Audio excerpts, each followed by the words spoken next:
we should warm up for this this podcast that we're about to film. Do you happen to know any warm-up exercises?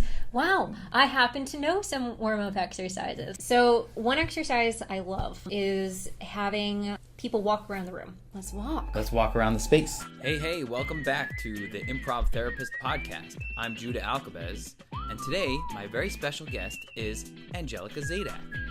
Angelica Zadak is the co-founder of This Is Improv, a South Florida improv company which she runs with her sister Alexandra. And I am one of her students. I randomly walked into her class one day and it changed my life. Her approach to improv is healthy and helpful and fun, and we're going to get all into it. So let's get into our conversation with Angelica Zadak. The Improv Therapist Podcast.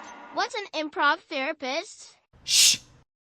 The reason I like to have people walk around the room is because if it's your first time in a space, it helps us gain some ownership and understanding of the space. And most of the fear we feel is from being in an unfamiliar location. Okay. Or being uncertain of what the location has.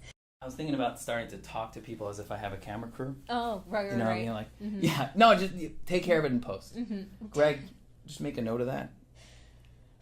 Greg doesn't keep a good log of his notes, I found. He has a good reputation, but I don't know why. I saw his CV.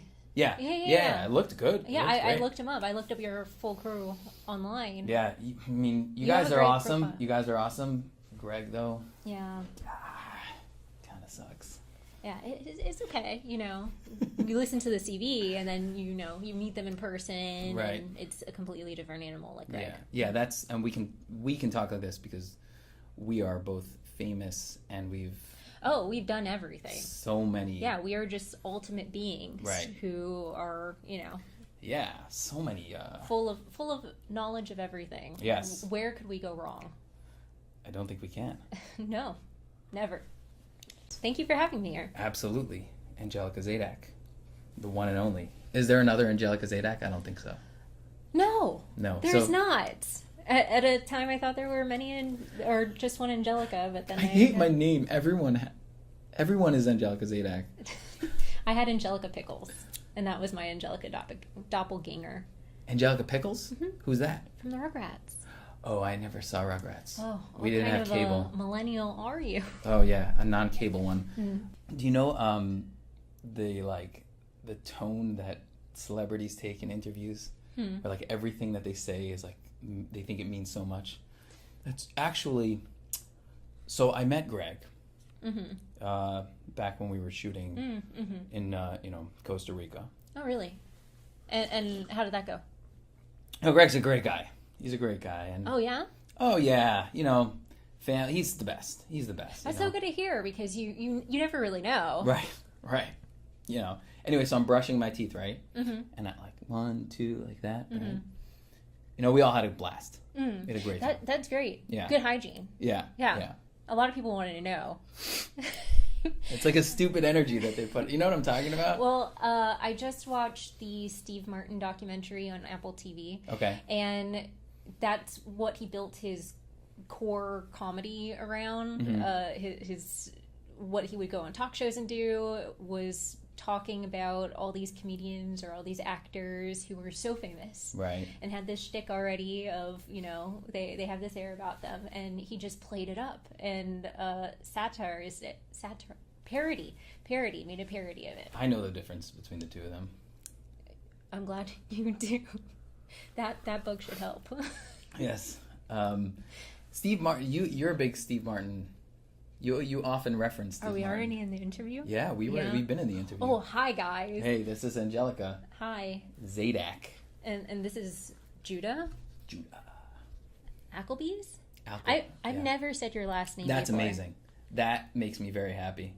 Applebee's makes me very happy. How do you pronounce it? Well, let me just tell you this before I tell you how to pronounce it. Okay. Is that last week I was on that podcast that I was telling you about, and the host called me Abacassis.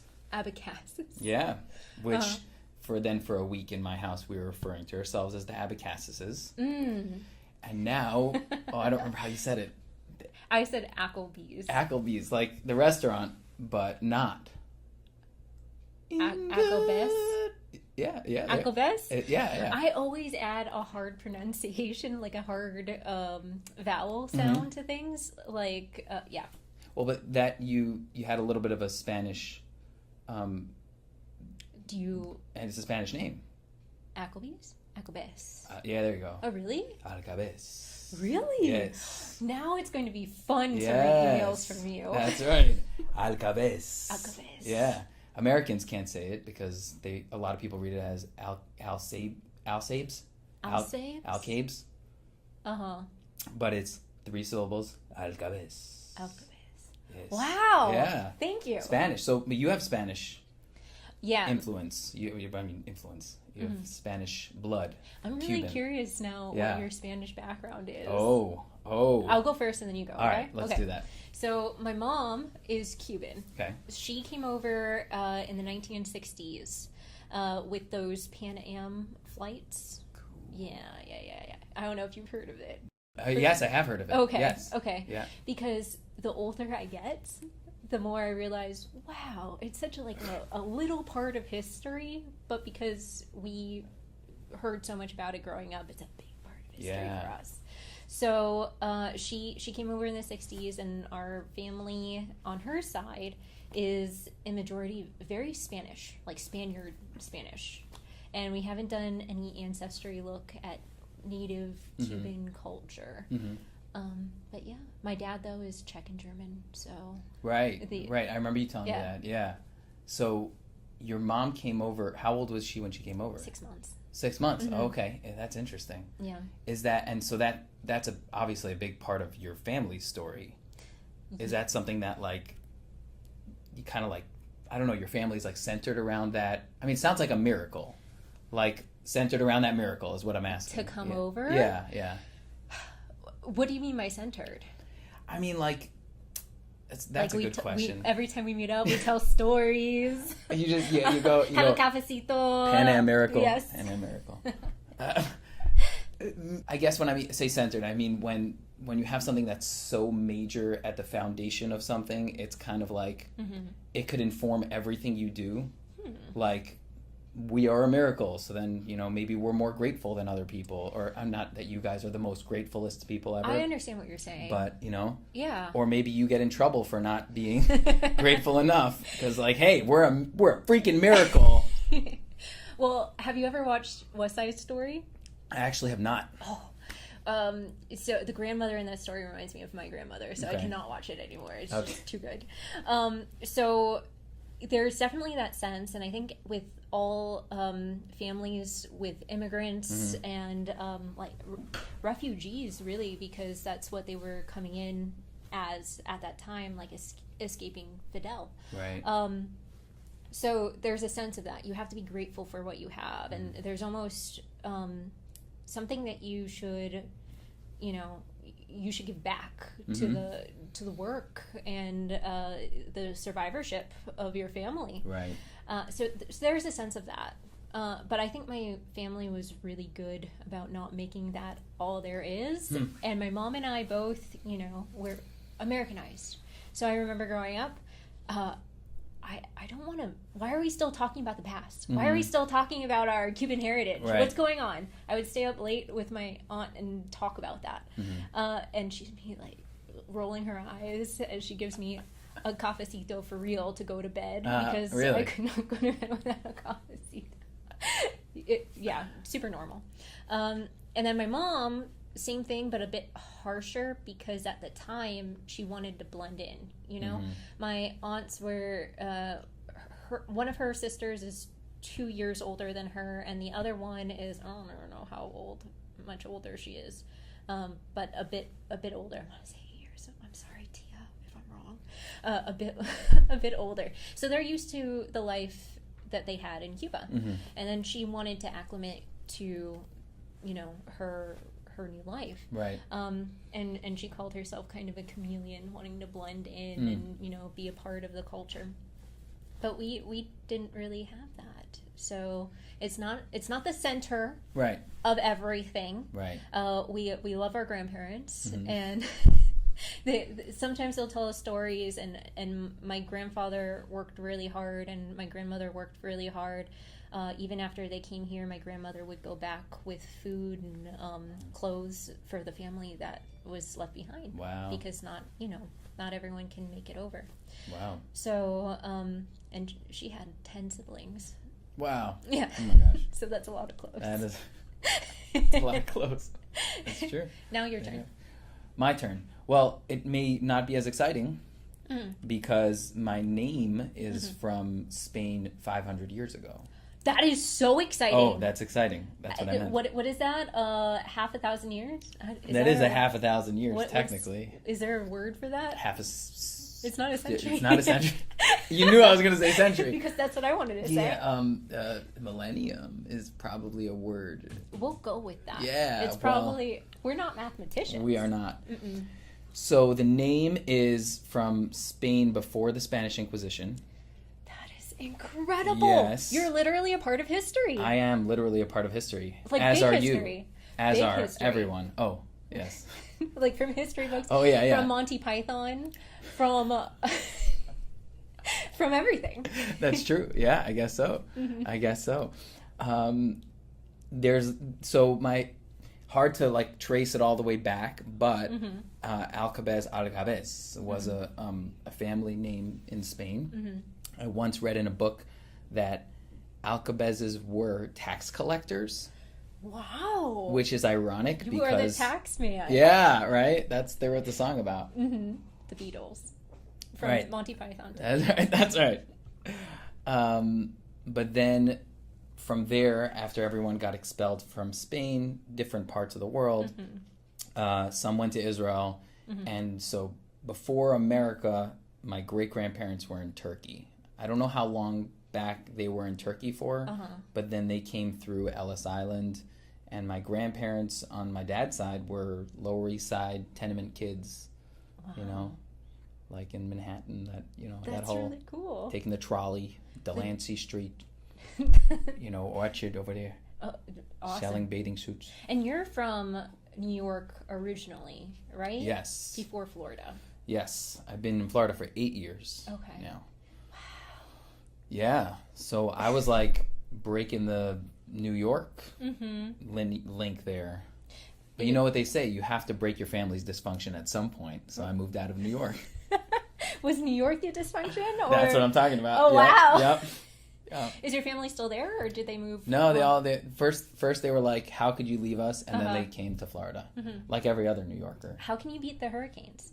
Right, that's right. How can you beat the Panthers? Whoa! Go Panthers!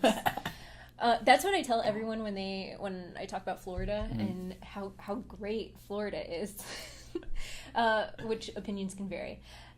The hurricanes are the best part because you can always predict a hurricane. Blizzards freak me out. Okay. In New York, it's not built for hurricanes, as I've heard, as much. But we are here. Yeah. Thank you, Andrew, Hurricane Andrew. Wherever you are. Wherever you've gone, long gone. But everything was built to code after Hurricane Andrew. So we're set. Right. We don't have earthquakes. That is true. Yet. We do not. We do not have crazy tsunamis yet. Correct. We're getting tornadoes. Right. We are sinking. We're sinking. Again, predictable. Right. Isn't that cool? Right. You see that the water, the floor is mushy. Mm-hmm. You're like, maybe it's time to go north. Right. Then we go to Daytona until that sinks. Right. I don't know. It sounds like a decent And then plan. you have cars to drive you way out of there real fast. Yeah. Yeah. Florida's the best unless like you're a New Yorker who's trying to like make Florida into New York, then I tell them how bad it is. It's funny. So many people I went to college with are New York, New Jersey, coming down from there. Yeah. And so I went to school with a lot of people from New York and New Jersey. Yeah, when you live in New York, especially if you grew up there and you're like raised in like New York, for some reason you think it's amazing. Like you're like, we're New Yorkers. You think it's something amazing, and then like you step outside of New York, and if you're like just a discerning person at all, you're like, wait, this other place that I'm in is amazing. How could it be that they're both amazing? Because New York is crazy. Oh, so you have like New York nationalism. Yo, yeah. No, it really is. It really absolutely. Where are you going to get a slice of pizza from? I'm like, I from the pizza shop when I move to Florida? Yeah, but there's not a pizza shop on every corner. And I'm like, that is true. I'm also not concerned that I'm getting mugged on every corner.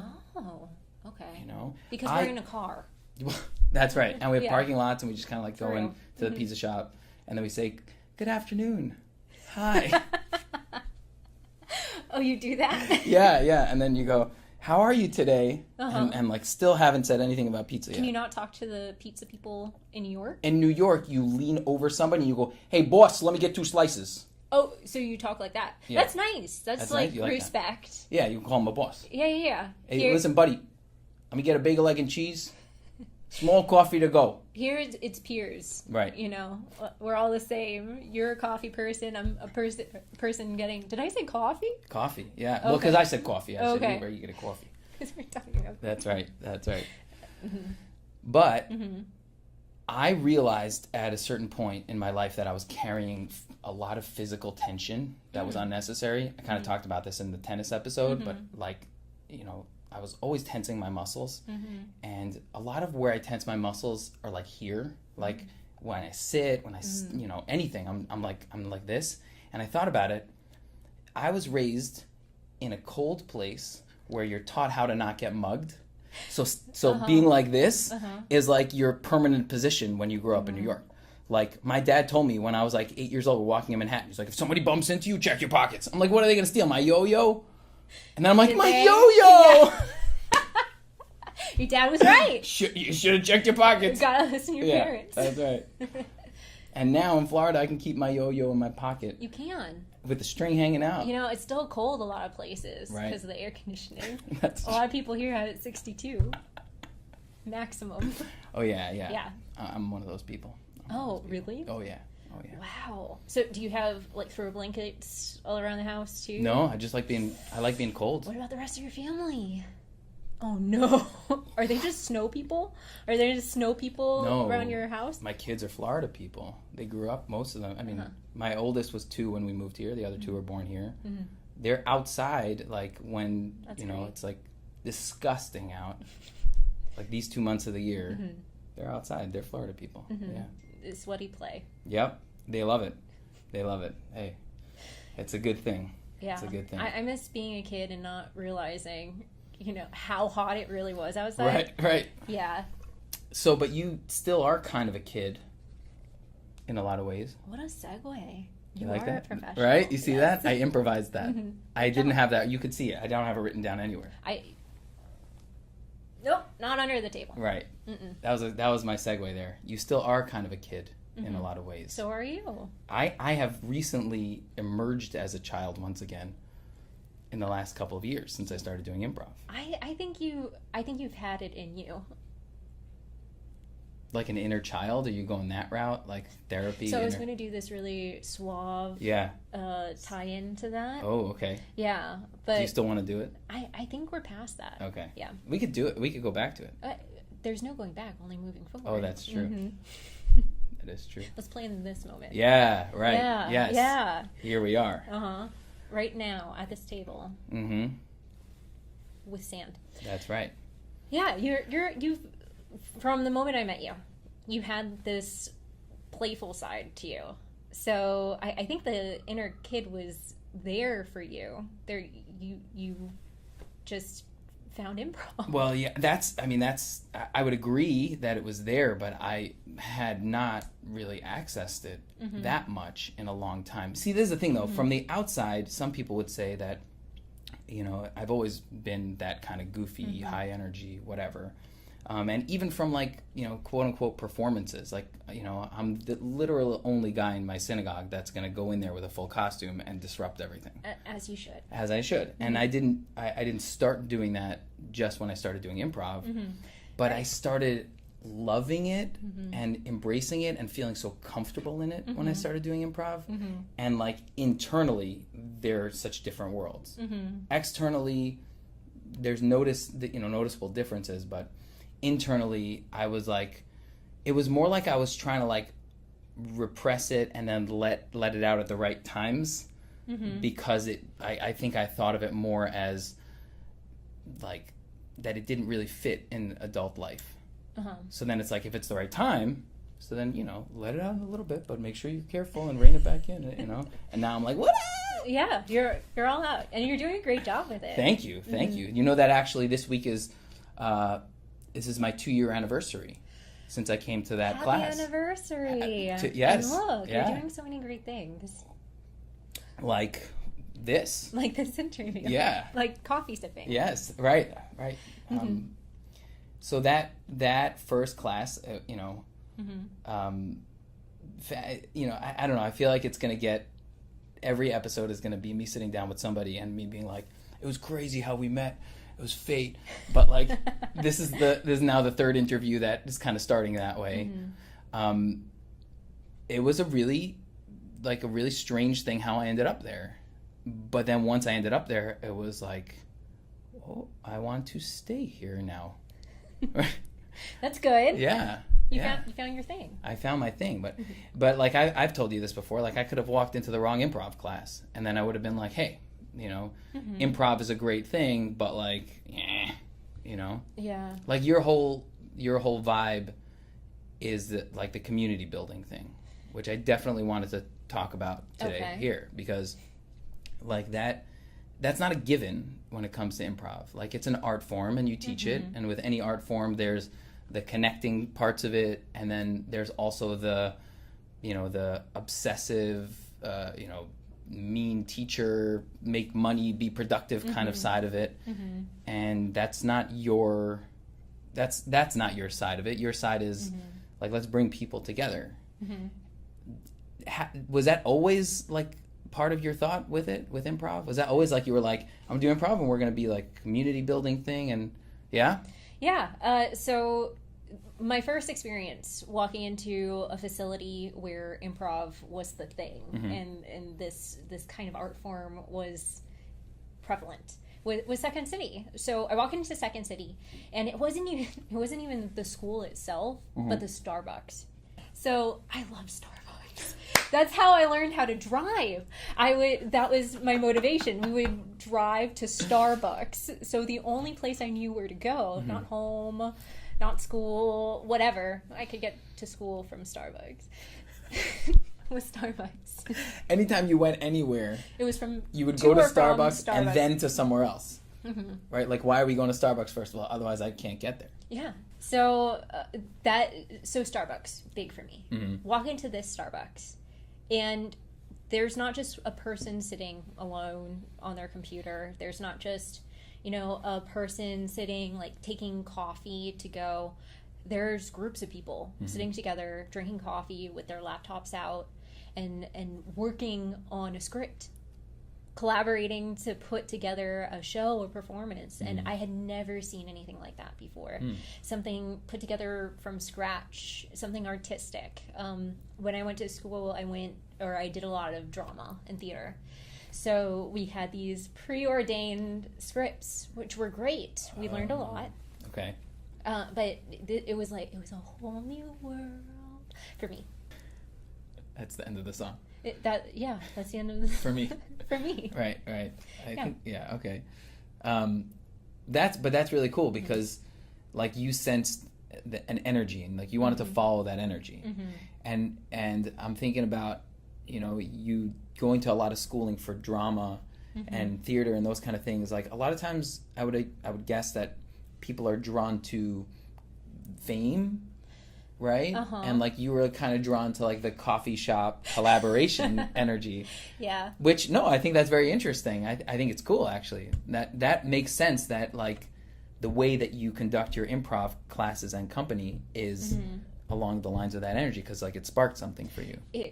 Big time. It sparked something. And I think Second City itself, like, I saw them build these collaborative seats that look like stadium seats, and that was like, oh wow, they're seeing it too. which was cool. And of course, there's that element of it would be so cool to work with so and so, like the people that you worked up Right. or looked up to growing up in the field. It would be so cool. Oh, I want to do something like that. And I think there's a sense of that always. Right. It's very hard, especially in society today. I mean, that we have TikTok, we have Instagram, Right. we have YouTube, we have podcasts, we have all these things, and it's almost like we need to be in the spotlight. Like, we need to be up and out there. Right.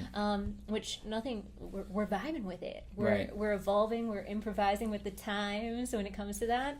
But there's just something special about having people come together that maybe they didn't have their voice in a space that already existed, but they have this opportunity to input a little bit of themselves into something that's going to be out there and shown in front of people, and someone else might say, oh my gosh, I relate to that so hard. Yeah. I'm so glad that's there. Yeah, absolutely. And that was honestly what I felt when I came into my first class with you, was that, you know, this is a room where, you know, you find your voice. And I know you have that slogan, find your funny, right? Yeah, find your right? funny. Find your funny, which I think Clayton likes to throw in randomly sometimes.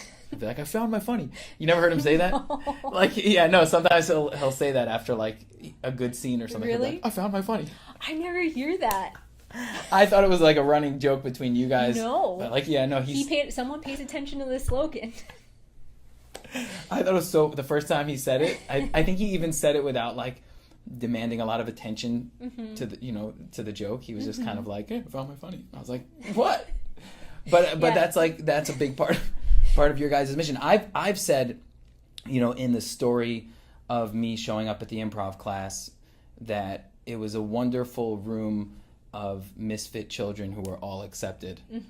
And I felt like I was welcomed into that right away, because it was like, well, you know, if you're a misfit, then you fit here. That's really what I felt. I mean, like all different types of misfits. It's not like, you know, it's just for people who are like, you know, you guys just don't belong anywhere. Oh. You know, like, but like it's like people who have a lot of talent, and maybe it's been a long journey for them. You know what I mean by that? Like a long journey to kind of figure out what to do with that, and is it valid, and is it good? And you know, I think of Adriel bringing you know action figures and like positioning them around the classroom to like watch us do improv, and I'm like, Adriel has so much fun when he's doing that, and I'm like, that's so cool. Like, Of course, because he has an audience. right? Yeah. Yeah, and he brings his friends, and they love it. Of They course. they never ever say anything, you know, mean about his improv. You know, they just stand there like this, No, yeah. right? They seem happy. And that's something else too. It's like so many people have these talents and these things that aren't quite tapped into because there's a mold, just like an action figure mold. That's right. And not everyone's Superman. But I always had more fun with a ton of the other action figure superheroes, not necessarily Superman. Superman's great though. Don't come at me. Don't, all you Superman people. But Adriel has this fantastic talent. He has a very unique voice. Yeah. And he's great with his voice acting. Right. And that's what Find Your Funny is all about too. It's who are you? What's your strength? How do we find your strength, your funny, what you're talented at, what your passion is? And why don't we feed into that instead of having to fit a mold while we're going through improv, acting, what have you? Yeah, it's so wild to see all the different types of improv that happens. It's like, because your personality is really the main vehicle, it's like delivering the improv. If we can open you up to, you know, giving more of your personality to the room, it's going to make the improv, you know, you're going to be doing really awesome improv, but then it's going to be so unique because it's your personality. Right. No one else has that, right? And so it's crazy because all the, you know, of all the different people that we've done improv with in the class over the last couple of years, I think of so many different styles. Oh yeah. And so many different like projects that come out of it. Like, you know, one of us is an animator, and the other one is, you know, doing, I'm reporting live from NASCAR races, and the other one is, you know, doing podcasts. And doing podcasts, Yes. and like, you know, it's just wild to think that like we could all be doing the same thing, but then still be super individualized about it Right. while we're doing it together. Right. Right? So it's just... And that's the cool thing too. We talk about a lot the ensemble while we're improvising, and that is the most important thing. Like, we're respecting each other, Right. we're working together, but that doesn't mean we're all the same. Right. That doesn't mean we're all following the same path. We're stronger together with our differences, with the things that make us unique, Right. and then bringing those strengths together to make a show, or to say, okay, I have this support group that understands what I understand. We get improv. We get this creative process. I want to do this. I want to do that. It's almost like a mastermind group. Yeah. Built around improv in a way, and that's something really special too. In a lot of improv groups that I've been a part of, you have that.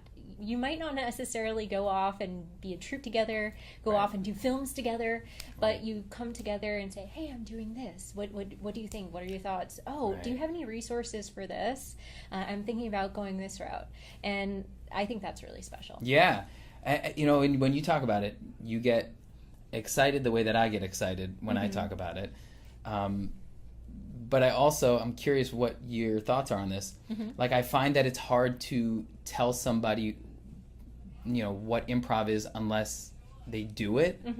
So you're like getting all excited about this thing, and they're like, so what's an example of improv? And you're like, okay, so act like a cat who's a doctor, and you can't say the syllable T. Right. And they're like, what the? And I'm like, it's amazing. Do it. Well, do you have a way that you kind of like it's not an elevator pitch, but like a way that you talk about it that brings people into it before they experience it? Because like I either get carried away, or I say it's not stand up. Just like that? Yeah. And then they come back. Yeah. And they're like, I want to do it. I wanted to do anything today that wasn't stand up, so I'll do whatever you're about to say. Yeah. Which that's funny too. There's almost like this rift between stand-up comedians and improv comedians that doesn't need to exist. It's just because of misunderstanding about what the two are and what makes them unique. Right. But yeah, stand-up comedy is fantastic in a different way, in a really writing heavy way, and where you have the ensemble. In improv, you don't have the ensemble with your stand-up. Yeah. So the funny thing is both people are scared. I've talked to both groups. Yeah. Stand-up comedians are scared of having to do things on the spot because they're used to writing. They're used to having their material pre-planned. Right. And improv comedians are nervous about being alone on stage without any support system. So that's funny. It is funny. It is funny. Now, you know that I started doing stand-up recently, and I wanted to barf the entire day before I did my first stand-up. And did you? I did not barf. Oh, you could have gotten good material out of that. That's true. But I don't get like that with perform. I used to get like that all the time whenever I'd perform. Even we're talking about a long time ago. I've gotten more and more comfortable. If it's something I've done before, then it's a setting that I'm comfortable in, then I might not even get nerves anymore, which is crazy to me because I used to be filled with anxiety about things. But it was like surprising to me that after doing all this improv, being out on stage and being like, hey, I'm gonna make something up on the spot, right? And then I'm like getting up there to do stand up.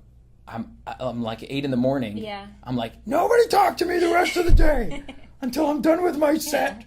I was freaking out the whole day.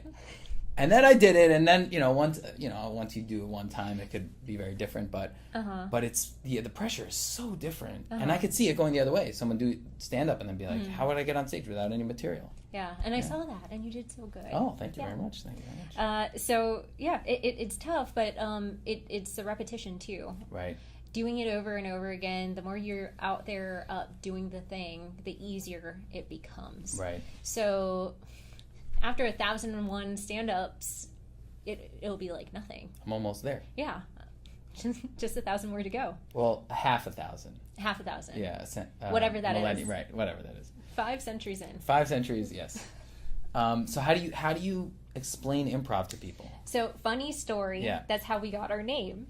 This is Improv. Okay.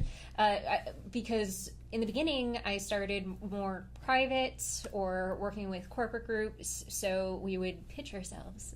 What do you do? What do you do? And I would say, I do improv. It's like theater, but without a script. And they're like, what? And I said, okay, this is improv. And then I'm lucky. I have a family business, so my sister's there typically. That's my ensemble. Like, I trust her with everything with my life. I love her. And she was there most times, so we could do a little bit. We could do some exercises and show them a quick example of what we did. And so literally, this is improv. Right. Yes, and. And we'd go through like yes and exercises in the beginning. Interesting. And you would do it to show them, or Yeah. you would get them to do it? Nope. You were like, I'm not going to take show that them. risk of like getting you to be uncomfortable yet until you kind of like agree. It was more just showing them, so they see. Yeah, it wasn't anything like that. Interesting. At all. We That's were just having fun. We were Right. still in our early 20s, so we were like, here, let's show you. Since you want to see, since you're curious, and we Right. go through it. And then once we actually did work with them, then they started to understand. And Right. still, that's something today.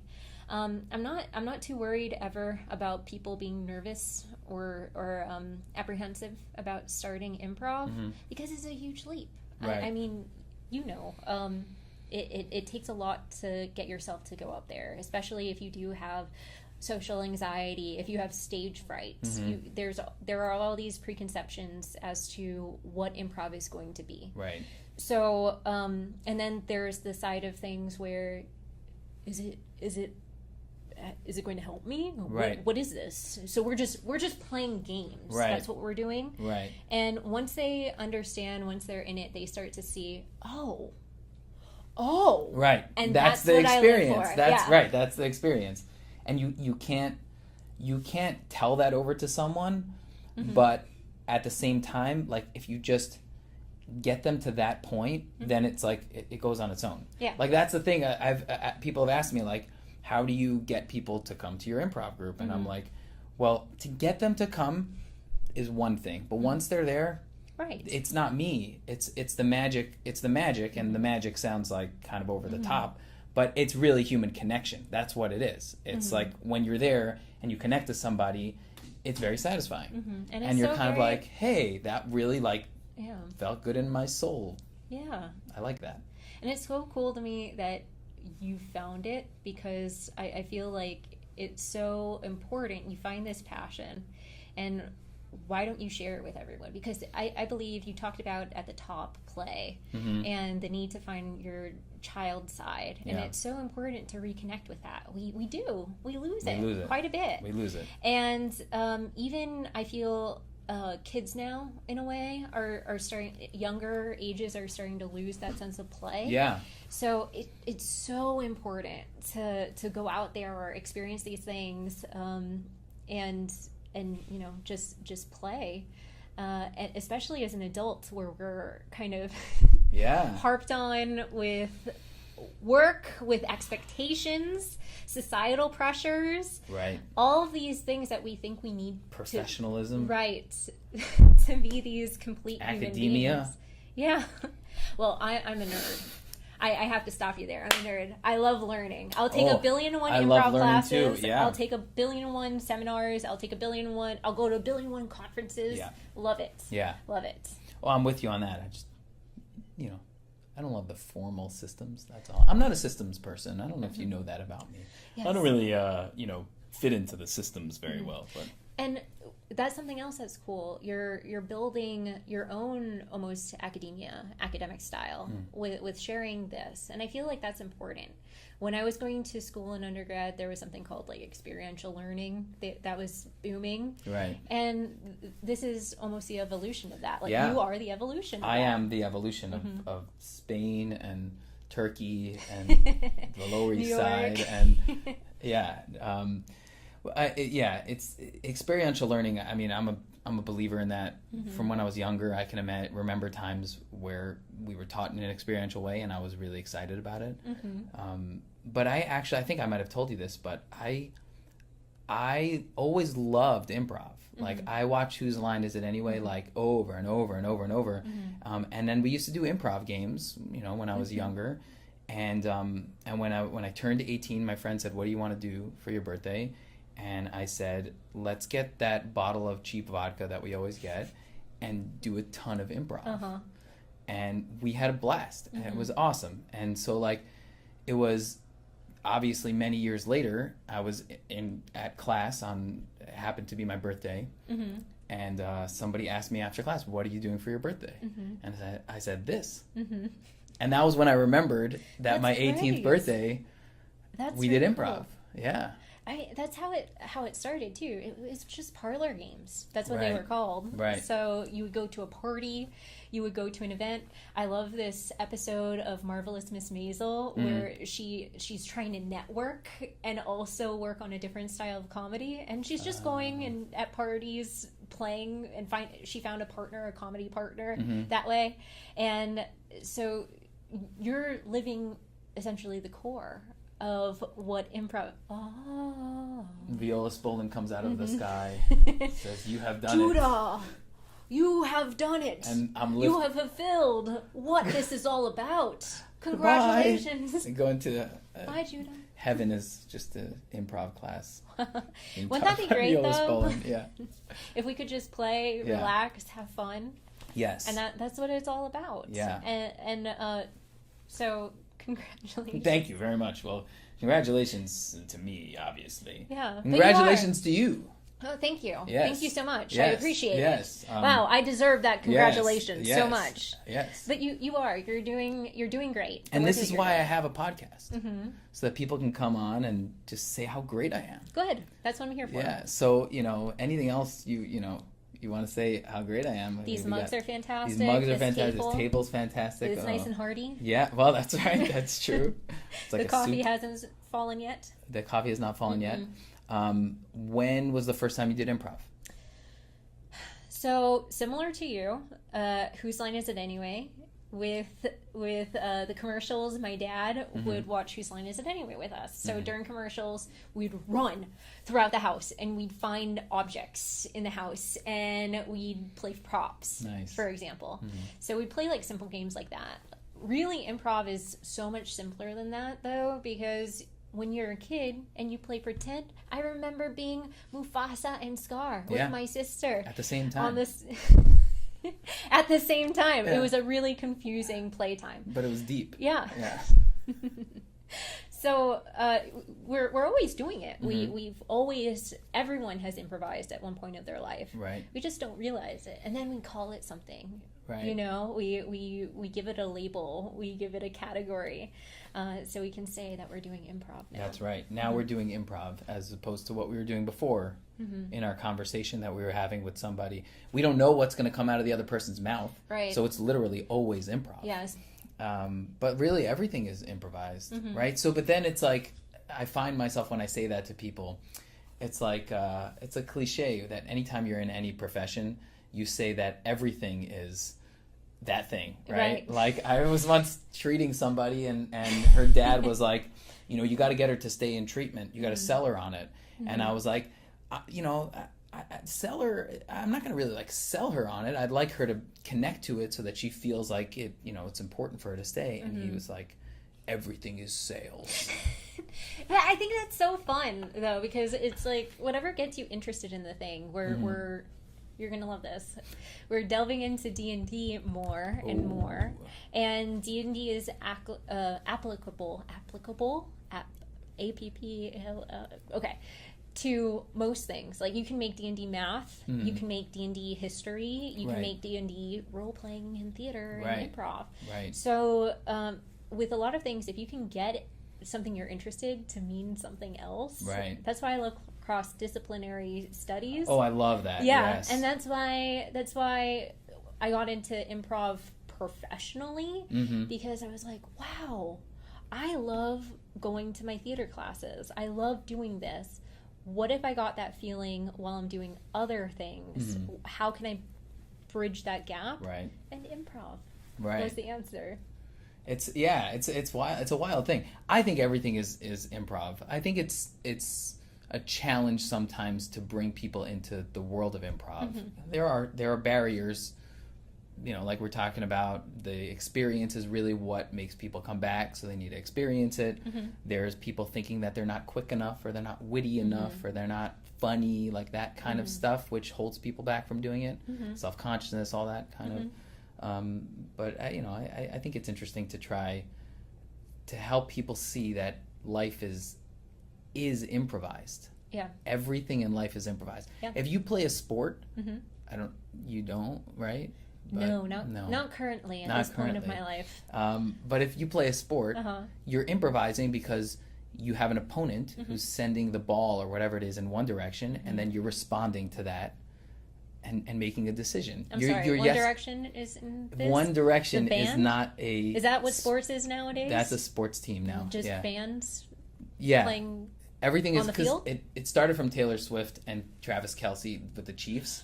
Oh, okay. And now it's basically like the One Direction Florida Panthers. Oh. Yeah, they started merging bands and that's really cool. I need to go out and sport more. Yeah, you do need to do that. Okay. The Madonna Chicago Bulls are doing pretty well now. Oh, that must be interesting. Well, I can just imagine the music video. Yeah. Wow, a 4-hour music video. I enthralling. Yeah, and they said we needed short form content, but hey. Why? Yeah, I don't know. Why when you have talent on the field? Yeah, Madonna's on the Bulls. This is improv. This is improv. Yes. I would rather see like the Tonys. Okay. Someone from the Tonys. Maybe not quite Madonna, but someone from the Tonys. From the Tonys. Yeah, like Josh Gad or something. Oh, okay, okay. I think that would be Josh Gad playing sports. Yeah. A sport music video. Yes. Right? You said that's what it is now. That's what I said. We're not running and sweating. That's what I said. We're not your kids. But people, on the I think field. people don't understand like this energy, unless they're improvisers. Like this is chaos. Like the last 2 minutes have been chaos. Has it been 2 minutes of us talking about sports? It might be an hour. Oh, I don't know. That's a record for me.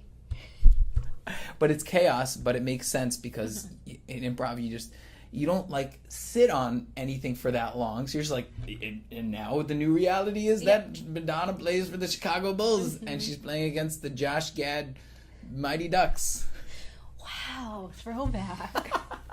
This can make it. I think we can I make think it. we have something here. Yeah. How many times do you have an improv scene and it's good and you're like, I think we have something here, and then a day later you're like, all the time. We did not have anything there. All the time. That was nothing. One of my professors was infamous. He was the one who introduced me to Second City and improv. Told me improv's a thing.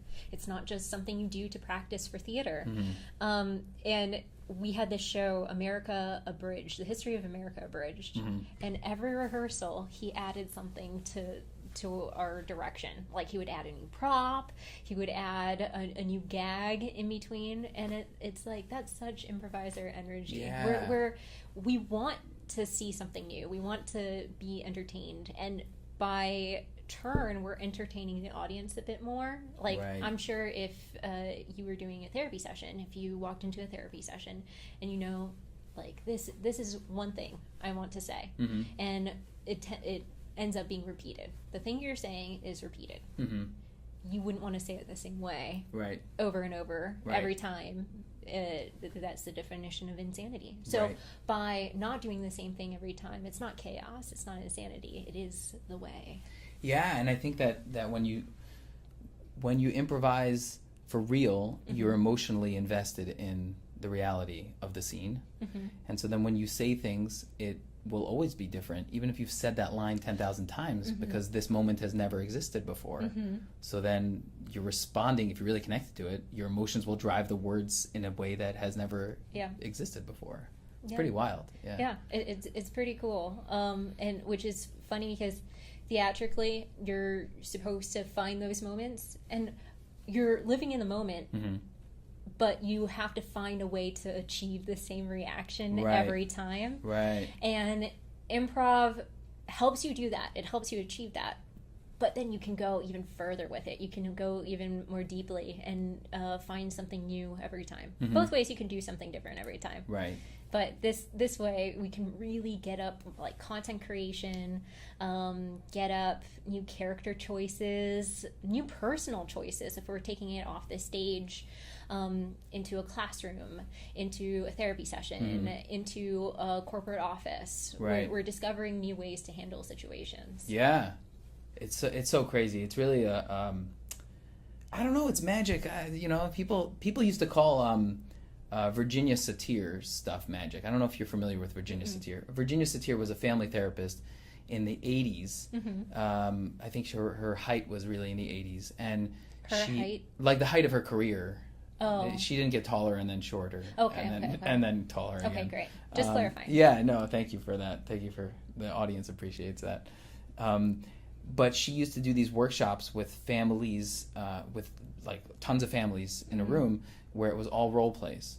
And she was so in the role play with them, like noticing every little movement that they made and just pointing to it, just drawing their attention to it to like bring the connection a little bit more. And I don't know if she was influenced by Spolin, but she does so many Spolin-y things, like the use of touch. She at like the exact perfect moment will say, I'm going to put my hand on your shoulder now. And it will be, a part of the intervention, but she's like, I'm gonna now introduce into this connection a human touch component to it. And she did so much of that, and it was so powerful. And most people don't know who she was. She had a massive following, and then she died. And most people don't know who she was. I didn't know who she was until I went back to school a few years ago, and we had to write about someone's theory. I stumbled onto her, and I started reading all this stuff, and these role play exercises, and there's videos of her doing it, and all of her students called it magic. They always called it magic. They're like, just Virginia's magic. And then they told her, you got to write this stuff down because we want to be able to give it over to the next generation. And she was like, I can write it down, but like it's not going to do very much, and she did, and her books are terrible. Because it's like, now everyone stand in a line and pretend that you are a rope. And you're reading it and you're like, this sucks. But if you were there and you're like holding each other up and doing something, right? The experience. I mean, crazy. Think back to Aristotle or even Socrates. Socrates never wrote anything down. Right. And Aristotle, we get content from his students. So that's really old school academia revelation, or making that justified. But, it's tough, especially if you're passionate about this thing. You know what works. Thinking about a great chef in a kitchen. And they just know how things are supposed to taste. Right. They know how things are supposed to look. They know what procedure works. And furthermore, we're working with people. Not every procedure is going to work the same way with everyone. Right. So I know with whenever I go into a space, I might have a plan. But 9 times out of 10, the plan changes. What the focus is, what we're going in there for, somewhat the same. Right. Depends as well. But the way we get there, or those little changes, alterations to make it work for that individual or that group, that changes all the time. Yeah, and that's a good teacher, because a good teacher is teaching to the student, which means that they need to learn the student. Yeah, and that's a whole other study. Yes, that is difficult to learn. It has to be experienced. Yeah. I'm curious. So I haven't seen you improvise that much, because when you teach, you teach. I've seen you do improv, and you've been part of stuff before. As an improviser, what is your biggest strength? My biggest strength? I'm asking for a very specific reason. I'm curious, what's natural to you as an improviser? What's your Angelica the improviser is I think it changes. Okay. I think it changes. Okay. Lately, my comfort zone has been little bits. I'll see a joke, or I can implement a game, and then I'll add something on to assist. So that's that's where my comfort zone is right now. Interesting. Also, a grounded character, finding ways to elevate someone else's character right now. Right. Oh, okay. Right now. Uh-huh. I could see the for sure the grounded character, like when you're calling out something weird that the other person's doing, like, you're just gonna leave me here at a bus stop in the rain on my birthday. Like, I could see you getting into that energy and like really giving gifts. So you're a facilitator as an improviser, meaning you like the sports analogy of the point guard. That's the guy who passes it before they shoot the basketball. And then they go into a musical number. I was going to say, then, yeah, Madonna scores. Oh. I was rooting for Josh Gad. I know, Josh Gad and the Mighty Ducks need to step up their game. They need to succeed. Yeah. Yeah. Well, maybe succeeding in other ways. Yes. Yeah. But you're more of a point guard. Yes. Meaning that's what the point guard does. The point guard comes down the court and looks for his teammates to give them opportunities to set them up. Sure, yes. No? I don't know. Maybe I'm wrong. I don't know. I mean, I'm not wrong about the point guard thing. Maybe I'm wrong about... It's funny, like, there's two sides of it, right? So we think about it in terms of facilitation, and definitely it's how you frame it, what lens you're looking through it, academically speaking. So while I'm teaching, or if I'm working with someone and I know, okay, this is their style, this is what they typically do, then let me be their point guard if I can. With just play, if you're talking under that lens, then it's just fun for me right now, right, to do that. Well, the reason why I ask is because I feel like, to oversimplify it. Okay. People come. Yeah, we'll oversimplify it. I generally overcomplicate things, so this will be a new thing for me. I'm going to oversimplify this. This has been very straightforward. Thank you for this. Oh yes. You. Oh yes. Yes. Oh okay. Oh. Yeah. Okay. In post, don't worry about it. The way that I think about it is that people come into improv in two categories. Okay. They're naturally a facilitator, or they're naturally a scorer. And the goal for either one of those groups is to develop the other part that they don't have. That's why I ask. I'm curious, like, where you feel... I like that theory. Yeah. It's pretty simple. It'd be a very short book. You should write it. I'll write. Acknowledgements will be longer than the book.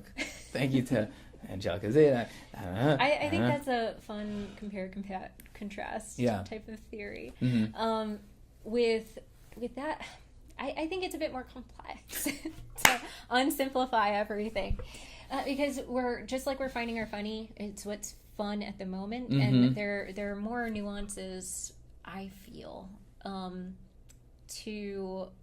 to improv than just giving the assists and just playing the character. Right. We do see that a lot with comedic duos. So, and then if you look at more UCB Herald style improv, you're seeing in long form, you have that structure of this is the grounded character who's going to allow for these jokes, set up these jokes to happen. Right. And then you have the more comedic character that's coming in to throw those jokes, to land that in the basket, land the ball in the basket. Yeah, that's what they call it, landing it. Okay, great. Yep. Got it. I'm great at sports. Yep, sports. So there are roles. As far as what you come in with, everyone's different, and I like your theory. Your theory is great.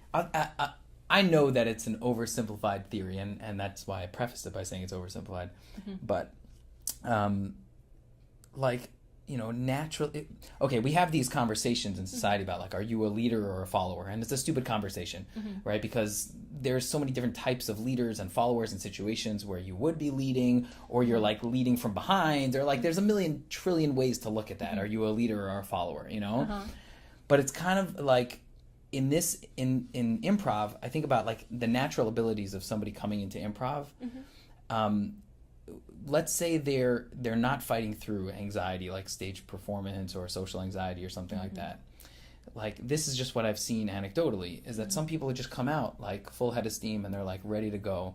And they have to learn, like, how to share the spotlight and how to set up the other person, and then learn the satisfaction that comes from setting up the other person. That's something that I didn't have when I came into improv. I didn't. You may be shocked by this. I am shocked. Yes. You're good with sharing. So now, And now assisting. I am. Meaning it. I'm not saying that I was like a jerk, and everybody stop and look at me now. But yes, look at me. But I came in very comfortable doing characters, and not really understanding how it works to be a character that's giving, right? Be in the spotlight and be giving at the same time.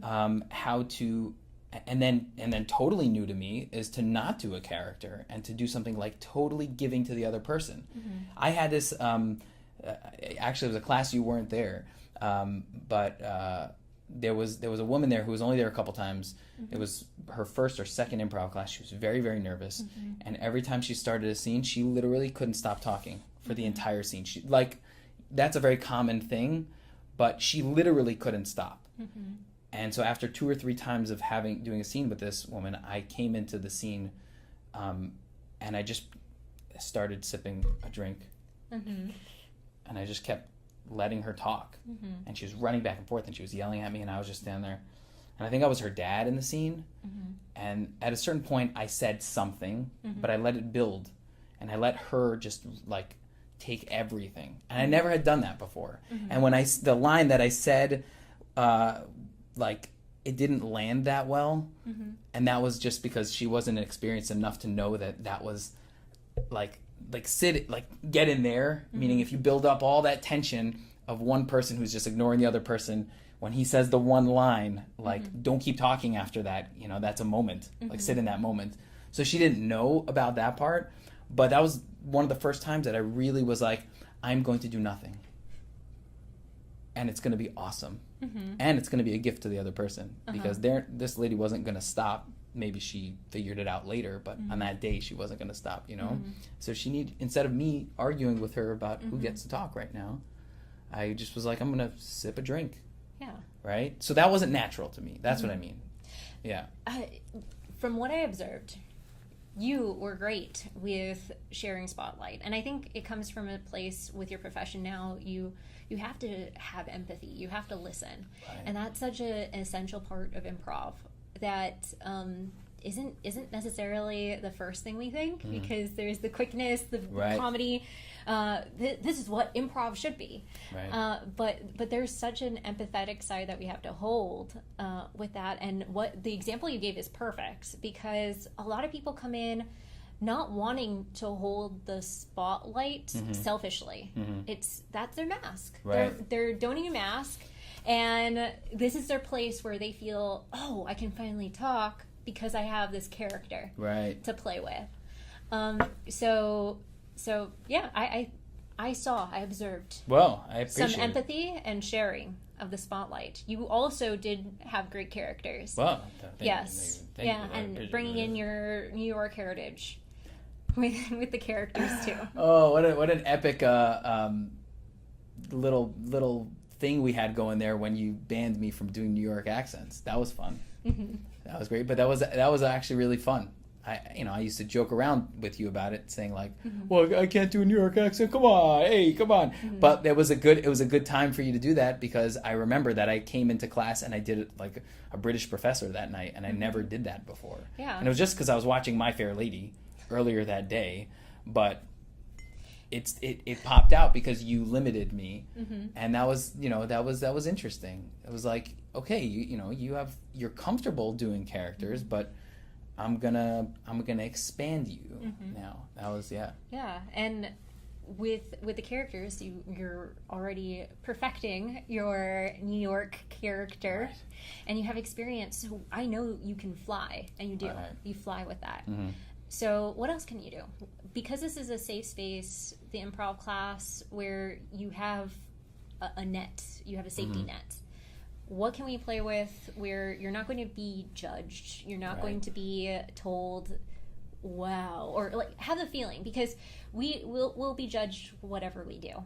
We'll be judged whatever we do. Yes. But in this space, it's almost like this this perception that we won't be judged. Right. So let's play Right. a little bit more. Let's feel a little bit more open to play without that perception of judgment holding us back from trying something new. Yeah, trying like something a new. character from My Fair Lady. Right. Trying something new, right? I think that's an area where improv, even if you've done improv a billion times, like this is the place to try something new. And you could rely on something that's really good, tried and true and safe. But maybe today's a day where you want to do something that you've never done before.